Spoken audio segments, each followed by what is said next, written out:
I want to talk about the French-American wine war for a minute. Oh, yes. Because there's been a lot of tariffs thrown around and threats and things like that. This is a trade war I'm going to be following very closely, Greg. Now, it doesn't really affect me too much because I drink Trump wine, and tariffs don't really apply. But I know a lot of people that own vineyards, and they can't get any of their cabs sold in France because, you know, they can't compete in the marketplace. But I like how Trump is sticking up for the blue-collar workers in Sonoma Valley. These people are the hardest working people you'll ever see. President Trump was elected not to be the president of Nice, but to be the president of Napa Valley.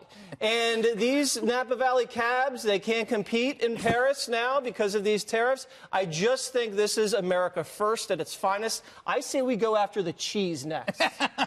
You know what? I think there's going to be a case of something arriving here very soon for you. Trump wine, perhaps? Yes. Trump wine. You know, Juan, I'm going to defend Macron.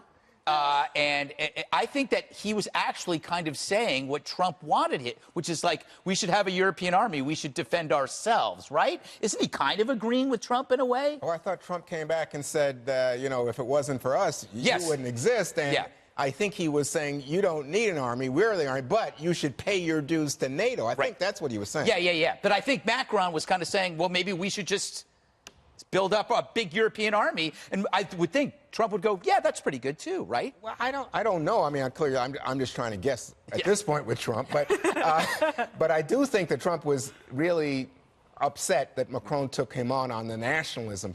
When he was saying that nationalism is bad, and clearly Trump has said recently that he's a nationalist, and I think what Macron was saying, oh, nationalism means we don't care about the rest of it. We just care about us, and that this is not the way the world goes. And especially if you think back on the armistice and what it meant in terms of nationalism as fomenting World War I, that this would be a recipe for a new phase of disaster, not learning from history.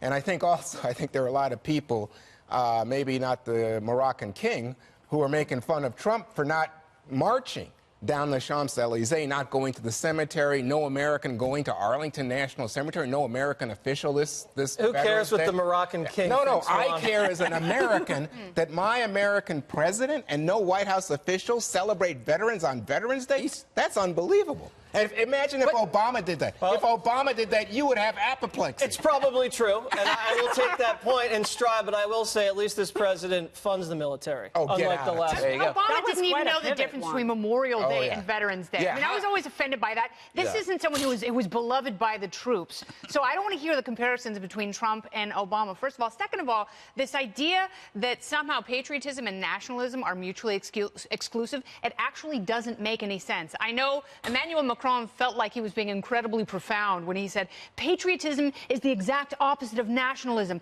Nationalism is a betrayal of patriotism. That is not true. And in fact, globalism, which you could argue is the opposite of nationalism, is very exclusive to patriotism. And those who are globalists tend to be apologists for their own countries, like President Obama. He was the epitome of globalism, and he went to other countries. He went to the Brandenburg Gate, and he apologized for the United States. I think we live in a globalist economic world. I love a free market economy, don't get me wrong. I was going to say, if you love capitalism, if you love global markets, I don't understand how you can then say, oh, we don't care about what's going on over there because we're just protecting what's going on here. And then you come into the idea that nationalism translates, especially white nationalism, as all right, no. Wait. Now you're going in because it's wrong.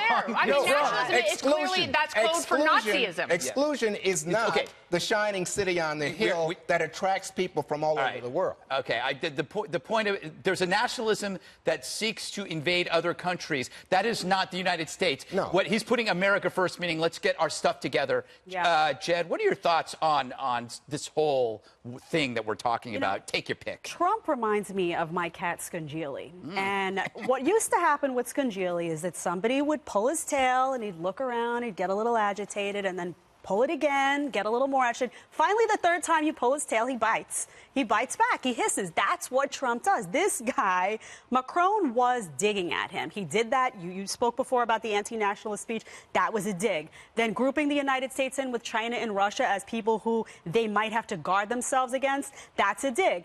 And then somehow when Trump responds and says something even remotely a little bit outlandish or a little nasty, everybody blames Trump. If you poke over and over again, he's going to stand up for the country. He's going to bite back. People should learn that about Trump. I think that clip, by the way, of the Moroccan, the King of Morocco was the best thing I've ever seen in my entire life. As a former teacher who had many students fall asleep in their class, that's the best thing, and I count myself as the one of many Americans out there who are probably dying to see the reaction. You know who else loved that? His eyes. Jeb Bush.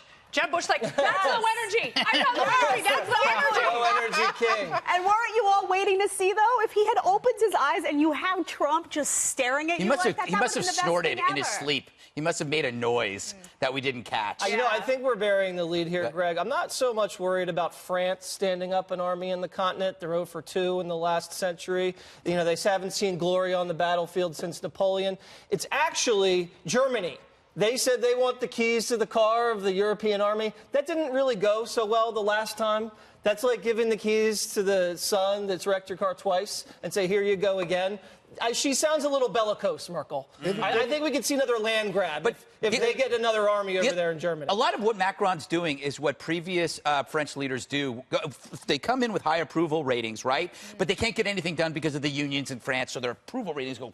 Yeah, he's at 26%. And so what you do is you choose the United States to slap around. You know what was delicious as a distraction? about this? You know what's delicious? Trump, in response to your point, says Macron is simply engaged in distracting people because of his lower... I was like, oh, my God, oh, my God. But no self-awareness. No self-awareness. Trump isn't...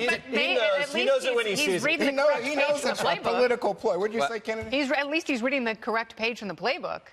You know, he knows exactly what Macron is doing. Well, that's what I'm doing. But how come, how come Trump supporters never get this? No, because I don't think Trump is never trying to distract you. He's just doing what he does. No, it's 2 years now. He's changing the subject every time. He's responding to what Macron did. He changes the subject to what he's interested in. Sometimes we're not interested in it. No.